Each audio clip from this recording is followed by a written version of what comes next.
musik.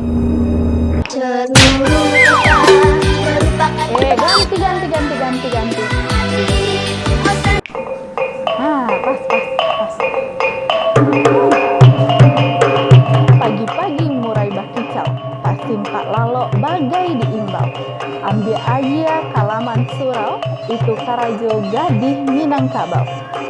Syair Minang yang disampaikan kembali oleh Dato' Rinov Burhan. Ketika kita melihat masjid-masjid tua di daerah Minangkabau, hampir dari semua masjid memiliki kolam di halaman. Lantas, apa fungsi kolam yang ada di halaman masjid dan surau di Minangkabau?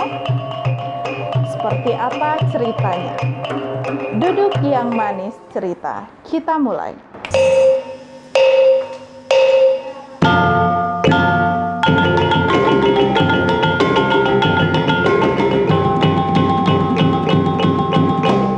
Mengunjungi Minangkabau adalah satu rangkaian mengunjungi saksi sejarah panjang kawasan dengan budaya Islam yang begitu mengakar, yang telah menjadi darah daging dan way of life bagi masyarakatnya. Kearifan adat dan budaya Minangkabau yang dilandasi dengan nilai-nilai keislaman tersebut menjadi satu ciri khas negeri Minangkabau. Maka salah satu falsafah yang terkenal di Minangkabau yakni adat Basandi Sara Basandi Kitabullah, Sara Mangato adat mamakai. Falsafah ini seolah menjadi pengukuh eksistensi Islam di peradaban adat Minangkabau dan menjadi hal yang tak terpisahkan dalam keseharian orang Minangkabau. Banyak didapati rumah, surau, bahkan masjid yang sudah dibangun sejak peradaban Minangkabau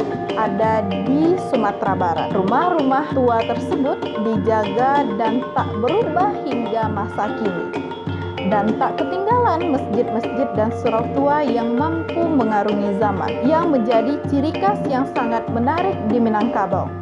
Masjid dan surau ini begitu dijaga oleh masyarakat setempat untuk sebisa mungkin tidak diubah bentuknya. Kalau kita mengenal surau, pada umumnya adalah sebagai tempat ibadah atau tempat sholat. Namun di Minangkabau, selain dijadikan tempat ibadah dan tempat sholat, surau dari zaman dahulu kala digunakan untuk tempat tidurnya anak laki-laki. Anak laki-laki di Minangkabau tidaklah disediakan kamar untuk tidur di rumah, melainkan ketika anak laki-laki di Minangkabau sudah beranjak dewasa, maka mereka akan tidur di surau untuk menuntut ilmu, mengaji, dan belajar bela diri. Ketika kita bicara tentang surau atau masjid yang ada di Minangkabau, ketika kita perhatikan dalam lingkungan masjid yang tergolong masjid tua di Minangkabau, pasti ada kolam di sampingnya.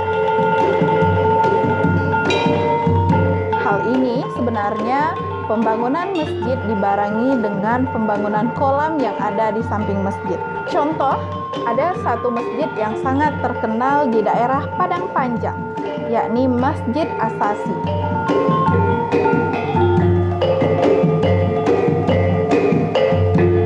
Di samping Masjid Asasi ini terdapat satu kolam yang menjadi sentral aktivitas masyarakat setempat. Menurut seorang pengamat sosial dan budaya Minang, Dato' Rinov Burhan, dulunya kawasan masjid juga tempat kegiatan mandi, mencuci, dan kegiatan lain yang bermanfaat bagi masyarakat setempat. Menyesuaikan dengan letak kolam, maka kegiatan mencuci dan untuk berwudu biasanya diletakkan di pojok kolam. Bahkan tempat mandi dan untuk berwudu yang ada di masjid biasanya diletakkan berada di bawah permukaan tanah. Salah satu masjid yang kami amati adalah Masjid Asasi di Sagando, Padang Panjang. Berdiri di antara permukiman penduduk dan ketinggian 600 meter, masjid ini didirikan pada tahun 1775 dan merupakan masjid tertua di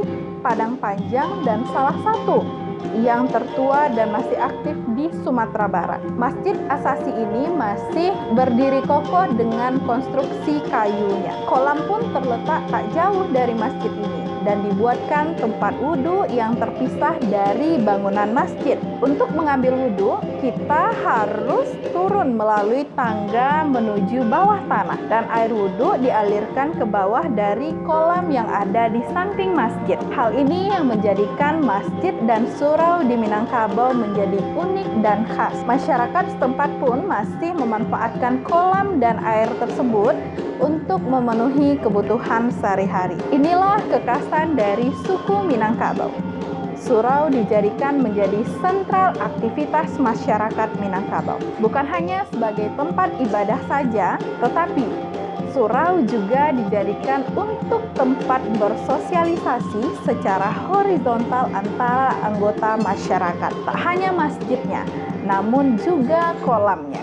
Dan di surau lah para cendekiawan, para pemikir dan pendiri bangsa dari Minangkabau ditempa. Pagi murai bakicau terbangun tidur bagaikan dipanggil.